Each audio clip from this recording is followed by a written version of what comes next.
This is Kinda Murdery Insomniac.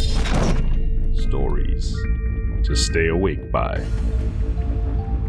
Good evening, Insomniacs, and welcome to Kinda Murdery Insomniac. Stories to stay awake by. I'm your host, Zevin Odelberg. Thank you for deciding to be here. Tonight we're going to try something a little bit different on Kinda Murdery Insomniac. I discovered this amazing detective story with a paranormal bent as I was reading through Creepypasta, and I liked it so much that I've decided to share it with you. It's a story called The Hermit by Brian A. Young. I'll post a link to it in the show notes. And if anyone out there knows Brian, please thank him for the incredible story and ask him to reach out to the show so I can express my gratitude personally. And now it's time for some hard-boiled detective fiction with a decidedly frightening paranormal bent. I give you Brian A. Young's The Hermit. There's a famous quote by Robert Evans. There are 3 sides to a story, he says. Yours, mine, and the truth. In my line of work, you come to realize that the truth is rarely an objective perspective. For example, a bloody fight is the result of an argument. One side claims self-defense, the other side claims brutal attack. A camera shows a man striking another in the heat of the moment. Case closed, right? The truth is stored in the digital medium. No. When you look further, what do you find? A lifelong friendship, betrayal, months of tension, threats, a boil-over. Maybe the attacker truly believed his life was in danger and mistook the slightest movement as the beginning of the punch. Perhaps he just let his anger at the situation get the best of him. Maybe a mix of both. What's the objective truth here, and for whom is that truth valid? When you're a cop, understanding these nuances in truth is critical, and understanding the power those nuances can have is even more important.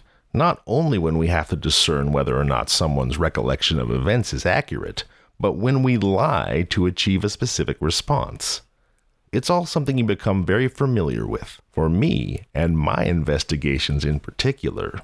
This was especially true. Since my investigation of who I've dubbed the Watcher, I have been assigned to numerous cases. Many were either uneventful or too out of our control to do much more than make an unofficial official report. However, during this time, Officer Ryan somehow managed to get into the chief's good graces while I was bouncing between the real crimes and looking at the unusual occurrences.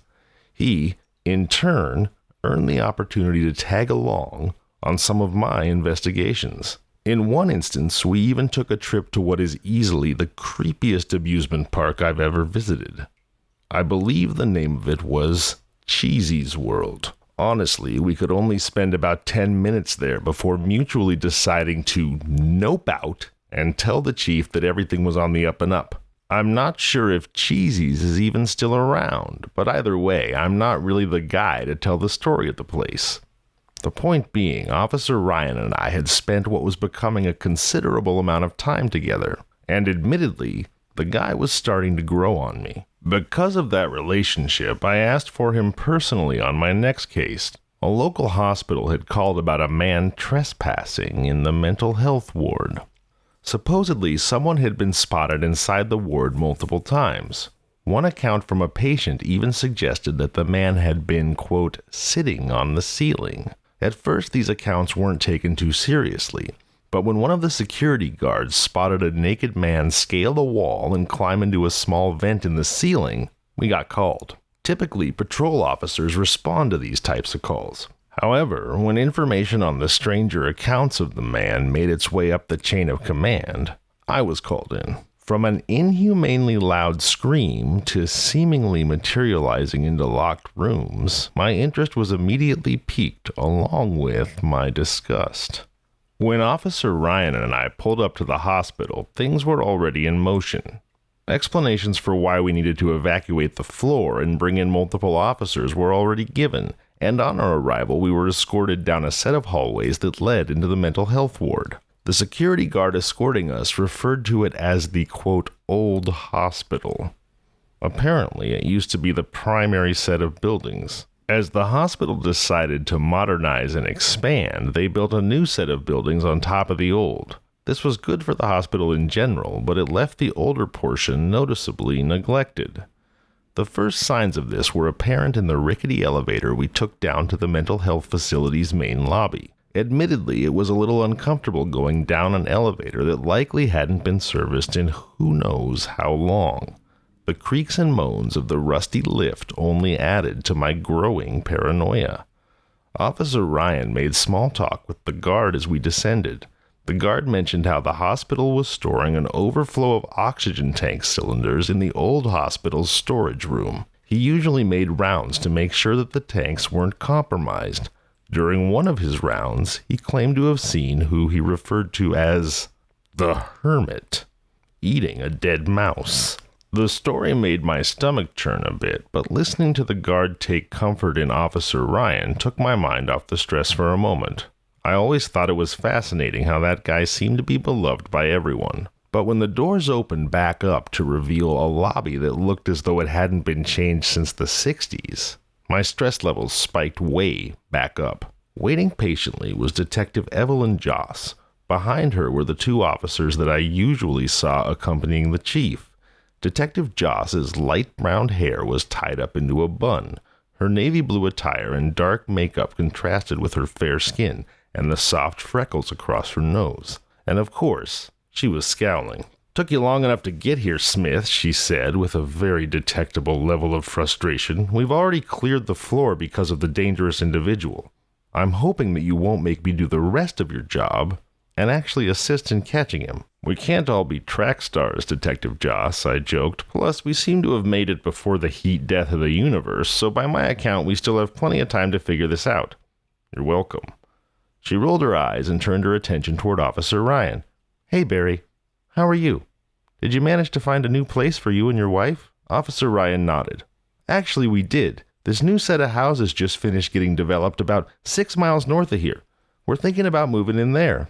"Wait, Barry," I interjected. "How didn't I know? Since when the hell are you two so close?" He shrugged. "We just talk sometimes, I guess. She's cool, man." I looked back at Detective Joss with an eyebrow raised and saw a half smile was being sent back in my direction. She then turned to the security guard and said, "Thanks for bringing him down here, Davis. We'll take it from here. If you want to have guys waiting outside the elevator upstairs, that'd be fine. But we don't want you guys interfering with anything down here." With a nod, he made his way back to the elevator and gave a simple wave as the doors closed in front of him. "Wait, you want them waiting upstairs?" I asked. "How the hell are we going to get this guy out of here without them noticing?" Detective Joss motioned for us to follow her. Without a word, she led us down a dark hallway that ended with a door that had a busted exit sign hanging over it. "It leads to the back of the hospital. I'm thinking we can corral him through here so the rest of the staff doesn't see him. And then..." "Wait," I said skeptically. "The hospital is less than a mile from a major highway, and you just want to send him outside?" She exhaled sharply before continuing. "No. Assuming we can't kill it, we have a couple guys with trucks waiting in the back. Hopefully we can catch him and move him out of the city and into the woods somewhere to let him run off. We won't have much time, though. Apparently Chief has seen this guy before, and he's somewhat of an escape artist. Best we can hope for is out of sight, out of mind." "Out of sight, out of mind," I scoffed. "Glad we're really looking out for the people." She shrugged. "Yeah, well, I'd love to do more too, but..." "We're not monster fighters, I know. Still, feels empty." Detective Joss went on to explain how the Hermit has a tendency to fill any enclosed space. When exposed to the outside, he'd likely dive right for the back of the empty truck. From there, she gave us a tour of the old hospital. There wasn't much to see. Everything was confined to a small floor. We started with the main reception and living area. To its right was a sliding glass door leading to the terrace, and straight ahead, 3 hallways. The hallway furthest to the left led down to patient rooms behind a locked door. The hallway in the middle contained the security station and a few more unseparated rooms further down. The last hallway was the most interesting. At first glance, all you'd see is a few locked doors that you could easily pass off as simple janitorial closets and a water fountain. Thinking back to the conversation I overheard Officer Ryan having with the security guard, the door at the end of the hallway provided the most intrigue. Inside, I found a number of oxygen tanks stacked on top of each other, with other miscellaneous items surrounding them. While oxygen itself isn't flammable for those that don't know, it can be incredibly dangerous near flammable materials. Not to get too much into the science, but as an oxidizer, it can cause an existing fire to spread much faster. Not to mention the fact that one pressurized tank exploding due to a rupture could cause some damage. 10 to 20 of them could be catastrophic. Feel free to correct me on the science, but either way, this certainly didn't jive with OSHA standards. Not only that, but there seemed to be a small hole in the ceiling. A point of entrance, perhaps. I snapped a couple pictures on my phone and informed Officer Ryan and Detective Joss about my discovery, but they both largely brushed me off. "All right," Detective Joss began. "Barry, I want you to be at the..." Before she could finish, a voice that I assume belonged to one of the officers assigned to watch over us came through her radio. Supposedly, he had heard a loud noise coming from the terrace, and when he went to investigate, he saw someone sitting outside. We dashed back to the main hall and found the same officer standing by the terrace door. Detective Joss went over to speak with him, but all I could focus on was the figure sitting in the fetal position outside. Though he had a large frame, he was skinny with a distended stomach. His head was probably twice as large as an average human head, but most of that seemed to be from his massive forward-hanging brow. His scowl accentuated deep wrinkles, and thin, stringy black hairs fell over beady eyes that were aimed at us with a deep-seated hatred. Yet despite the disturbing look, he seemed to be otherwise human. It was hard not to wonder what his whole song and dance was for. Yes, trespassing is a crime, but evacuating an entire wing of the hospital and bringing us in here for one human man, it was odd. This could easily have been handled by a couple of patrol officers. I could tell Officer Ryan was feeling the same way, but Detective Joss was on edge. When she finally came over to talk, I almost laughed in her face. "This is the guy, huh?" I said with a smirk. "Possibly homeless. The man obviously needs help, but we brought out all of this just for him?" She wasn't having it. "Do not underestimate this man, Smith. I want you both sharp when we approach. That means be prepared to fire at a moment's notice." I scoffed. "Are you serious? I've seen a lot of fucked up shit of late. I understand that there's a threat, but I'm not going to assume crazy until I see crazy. Do you know how bad it would look if we came at an obviously unarmed human man with guns drawn for the heinous crime of sitting? Could you imagine if one of us accidentally shot the guy?" "Yeah," Officer Ryan followed. "You guys haven't technically seen him do anything wild, right? I mean, no reports of threats or him actually assaulting anyone. Sure, the trespassing is bad, but he's just sitting there. If he went to the media about 3 cops pulling guns on him without real provocation, it's gonna look bad." She shook her head. "Look, I've done this enough to know. I understand where you're coming from, but I'm telling you, that split-second difference between unholstering your weapon and firing could be the difference between life and death. If he turns out to be just a guy, then who's gonna believe?" "No!" I nearly shouted. "This is absolutely not the standard we set. We are, or at least we should be, better than that.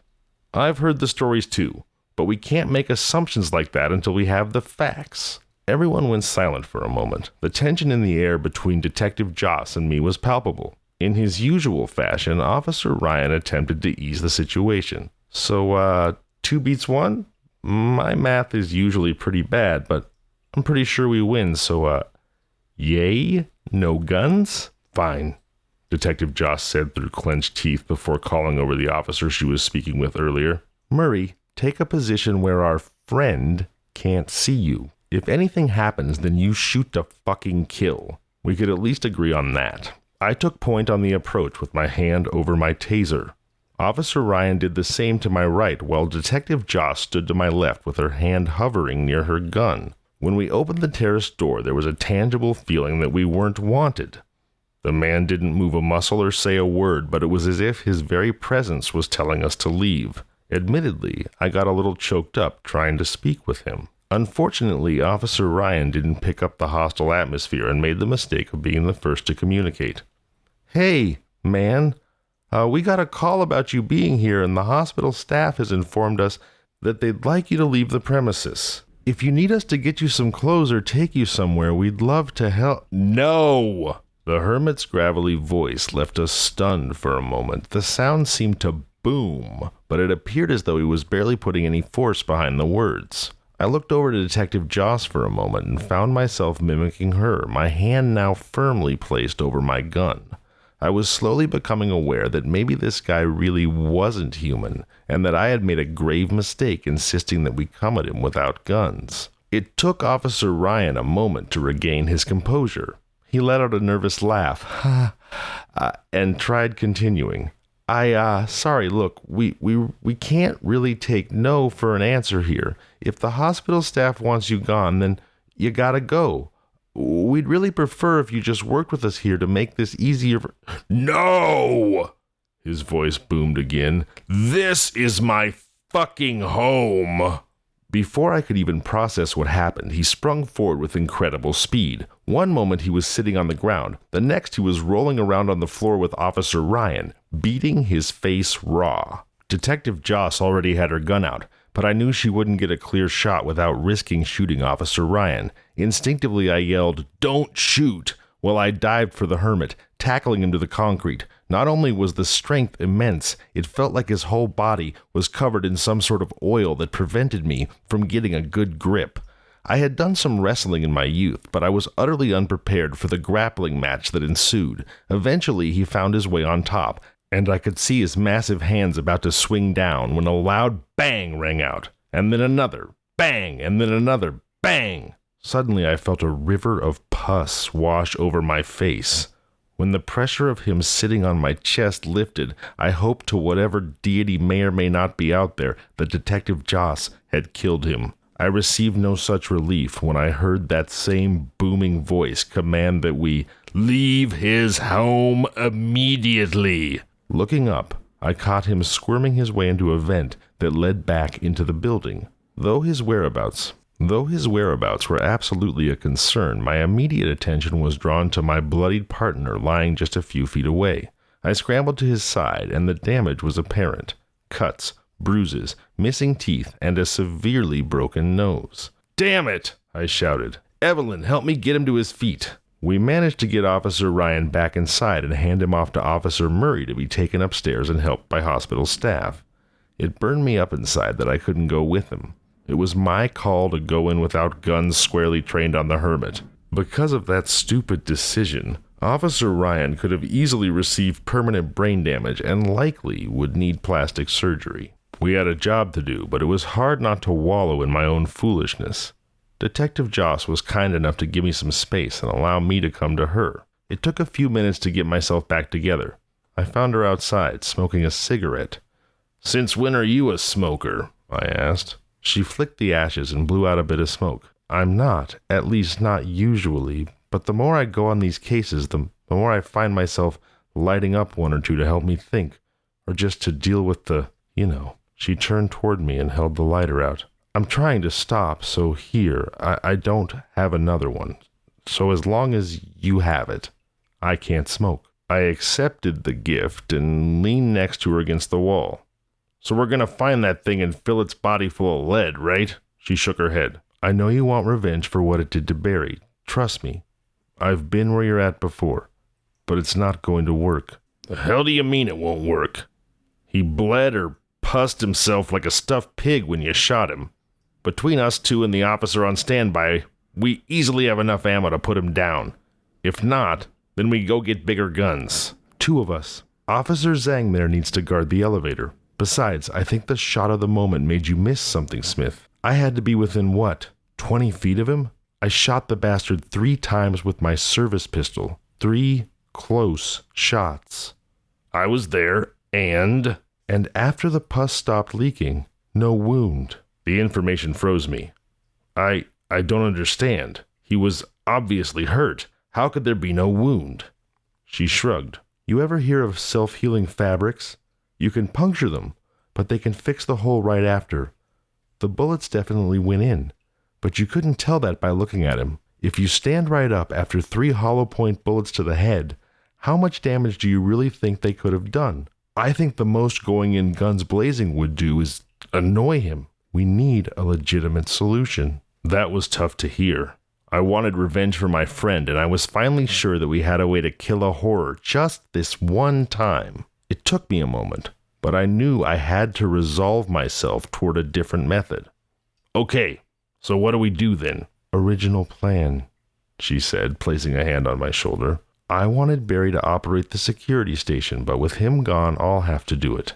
Keep your radio on, and I'll tell you where on the floor I see him. If we can chase him around until he goes to the door leading to the trucks, then we should be okay. Kind of like leading a fly out the window." Admittedly, I thought it was a horrible plan. I understood the general concept, but playing high-stakes hide-and-seek with a super hermit sounded like a pretty dangerous proposition. The danger made itself immediately present when we found him standing at the end of the hallway with the security station. I pointed my gun in his direction and ordered him to stay still. He never broke eye contact as he spoke. "You two are intruders in my home. You will leave or be punished. I will defend my property." There was a pause, and I shit you not, the fucker started climbing the wall like gravity was optional and slipped into another vent. The apparent breaking of physics didn't seem to bother Detective Joss in the slightest. As soon as the hermit was gone, she went to work pulling up the security cameras. Once she got everything up, she reiterated the plan. Follow her directions and lead him out of the building. We knew that bullets could at least make it feel pain, and the threat of that should have been enough to corral him toward the truck. She remarked about how, quote, simple it was, and at first I thought she might be right. It took some time, but eventually we saw movement in the hallway containing the patient's room. This was it. As I walked toward my destination, pistol aimed straight forward, I couldn't shake the growing feeling that this would be the furthest thing from simple. Making my way through the door, I had to take stock of my surroundings. Inside, the patient's rooms were open and situated to the right. Simultaneously, there was a mini kitchen, small television, and a nurse's desk all in a small area on the opposite side. A lot to be compacted into an ugly-looking hallway, but ultimately empty. "I'm not seeing anything," I said on my radio. "Did he change locations?" "Negative. He ducked behind the nurse's station to your left, likely setting up an ambush," she replied. I methodically walked toward the counter, being sure to keep my back toward the rooms. My heart thumped in my chest, and sweat started to form on my brow. My mind was becoming flooded with all the ways that this could go wrong. When I was level with the desk, I took a deep breath and pivoted toward the desk's entrance, screaming for that ugly bastard to get out here. Nothing. Peeking around the corner of the nurse's station, I didn't see anything. All it took was one inquisitive step forward, for him to spring from his position inside a hollow compartment of the desk and tackle me to the ground. I immediately felt a sharp pain in my right shoulder. His gums had dislocated from his jaw and shot forward like a goblin shark, sinking sharp teeth into my flesh. My screams of pain only seemed to make him bite down harder. Luckily, I managed to keep hold of the gun in my left hand and fire a couple rounds into the first thing I could find.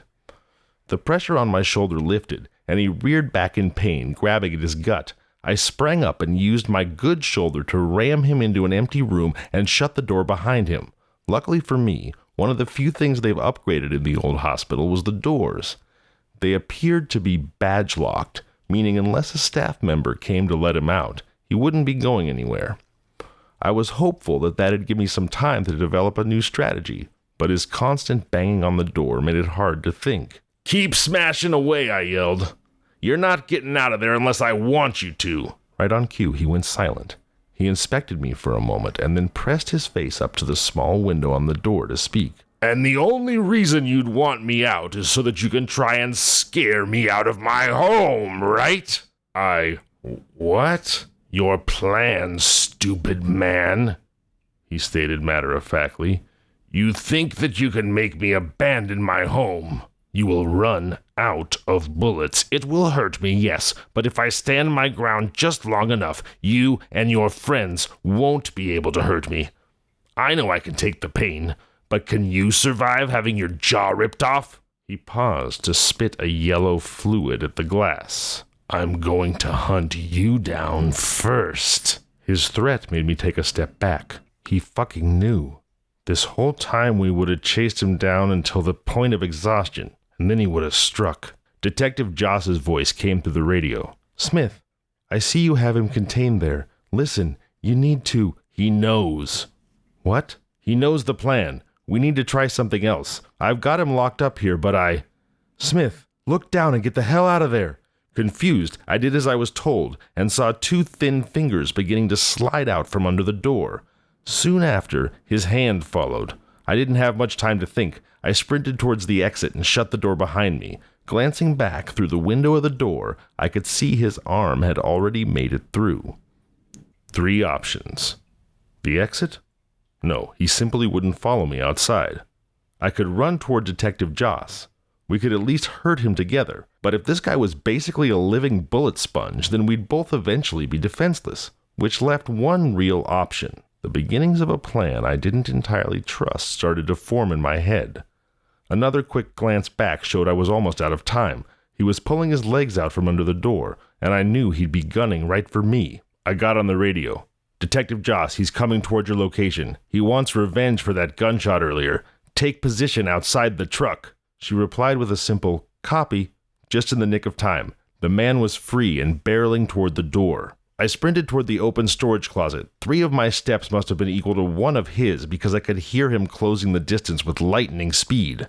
Despite the pain, I opted to dive for the opening, spinning around as I landed and shooting a warning shot in his direction, hopefully to slow him down. It did the trick.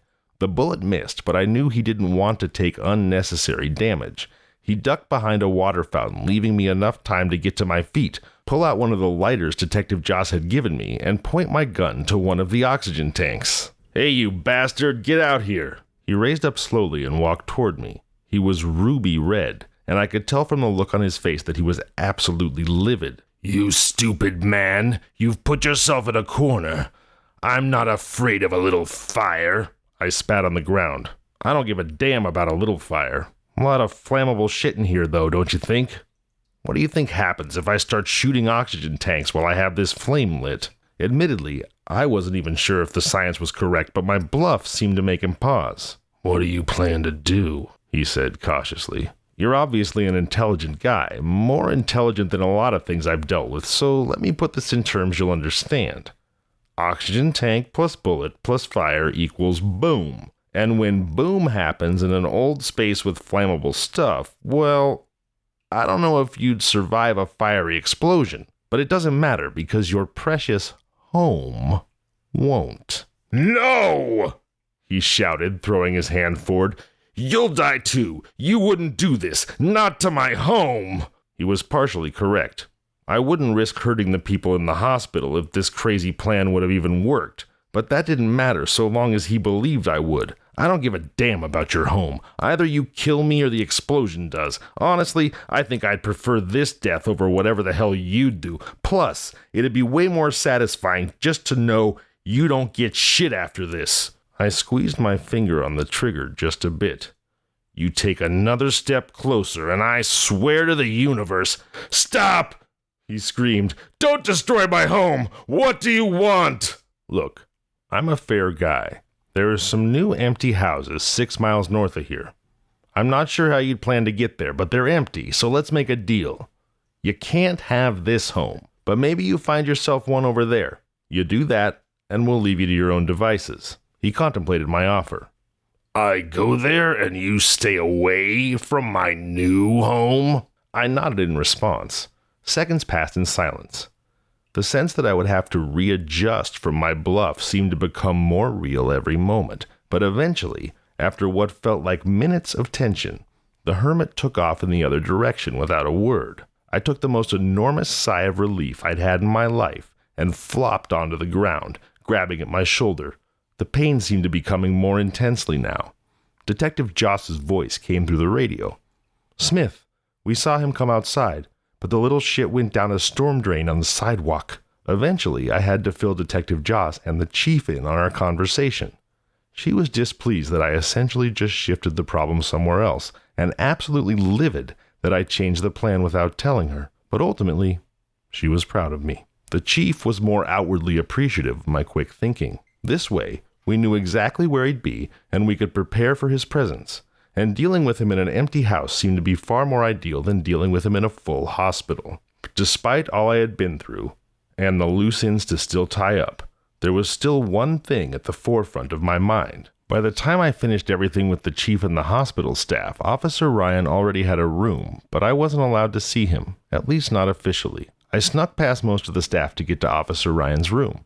The ones that saw me didn't ask too many questions given my badge. He was in rough shape and had already been put on some heavy drugs, but he was at least coherent, which was an excellent sign. Officer Ryan, Barry, I began. Look, I'm sorry, man. I messed up. I should have known the danger and had us prepared, and all he could do was muster a weak, shh. The gauze and swelling made it hard for him to talk, the words coming out a bit muffled. I could only imagine how hard it was for him to find the energy, but he fought through the pain and simply said, "Don't blame yourself, man. You did the right thing." I nodded and bent down to put my hand on his shoulder. Knowing I should let him rest, I began to make my way outside. But a weak call stopped me at the door. "What's up?" I asked, spinning around. "Don't call me Barry, man. It's weird as shit." "I was trying to be respectful, you blonde bastard, but all right, Officer Ryan, it is," I replied, smiling. He gave me a thumbs up. Knowing he'd be okay, I finally made my way outside. The night had been awful, and I was more than ready to go home and sleep off the trauma. This is why I was less than thrilled to see a hospital staff member running after me in the parking lot. The woman looked to be in her late 20s, maybe early 30s. She was on the shorter side with dark brown hair. Her badge signified that she was a nurse working at the mental hospital, which immediately suggested that this would be another situation where someone would ask questions I really didn't want to answer. I didn't even get the chance for a proper greeting before she was standing in front of me. "You were one of the officers dealing with that guy from earlier, right?" she asked in an accusatory tone. "I was, yes. Did you need something?" She looked at me like I was crazy. "Did I need something? Are you serious? You know what went down in there, and you're just gonna play it off?" "I'm not exactly sure what you're referring to, but if you have information you'd like to share, I can give you my—" "Bullshit," she shouted while pointing a finger in my face. "You don't think I know about that man in the old hospital? A human man that scales vertical walls and fits into tiny spaces a child couldn't make it through? Or that fucking voice of his? Your chief comes through and says he was just a homeless man living in the building and expects us to believe it. No. They didn't believe me when I said I saw him. Do you know how terrifying it is to have that thing stare at you from down the hall just inside the camera's blind spot, only to disappear when you go and get help?" She knew. I wasn't going to convince her that what she saw was normal by any realistic metric, but still, I needed to know exactly where she was going with this. "I agree that what you saw was strange, ma'am, but I'm sure there's a rational explanation for all of this. With him in custody, we'll eventually find those answers. But what good does telling me this do for you?" She scoffed. "What good does it do me? Depends. Getting national media attention for a fucking monster stalking our hospital could bring me some solace. Especially if I knew the police lying about what they saw were grilled by every major outlet in the world. Or you could just tell me what the hell is going on." I knew I couldn't lie my way out of this. The only thing I could really think to do was try and divert the conversation. "You know, storing a bunch of oxygen tanks in an unsafe manner is definitely a breach of OSHA standards. I think the news would be far more interested in that than a silly monster story." I waved my phone in her face to emphasize the point. "Especially with evidence." But this didn't faze her in the slightest. "You think I care? That security guard is a 19-year-old kid. Don't you think I could convince him to pull up the footage from today? Hell, I'm sure he'd love to be on TV to say what he's seen. And he's not the only one. Yeah, the oxygen tanks look bad, but which do you really think is going to be the bigger story?" "Why push this?" I said. "Why do you want to know so badly?" "Because," she shouted again, "my sister is a patient in the old hospital. What if he had hurt her? What if he had hurt my coworkers or me? I think as someone directly involved, I deserve to at least know." She took a moment to breathe. "I'll make this easier. You tell me and I promise I won't speak a word of it to anyone else. Just please Tell me what's happening. Honestly, at that point I was done. Emotionally exhausted, physically hurt, and just too fed up with the lies. Who the hell was I to hide something like that? Why should I have to pretend that what we saw was normal or that it wasn't out there waiting for someone else to hurt? We're not monster hunters. I get it. But is telling the truth too much to ask? Or at least my version of the truth, at least this one time? That night, I made the decision to tell her. I swore her to secrecy, but I informed her about everything. Honestly, I think it ended up being catharsis for me more than anything, but I like to think that we both walked away feeling better, or at least with a greater understanding. She didn't thank me, not that she needed to. She was owed my truth. Everyone was, and as she walked away, I reflected on what I'd done. The fact that there was still so much we didn't know.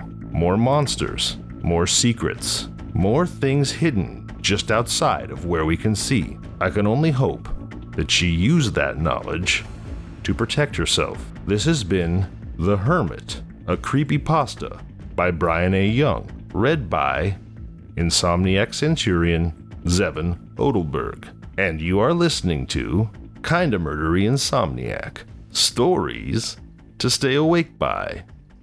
Sleep tight. Kinda Murdery Insomniac is created, researched, edited, produced, and hosted by Zevin Odelberg, with opening theme by Niall Madden and art by the Gin of Lang. Available now on all podcasting platforms. If you like the show, please subscribe, review, and tell your friends. You can find us on social media at Kinda Murdery or email at kindamurdery@gmail.com.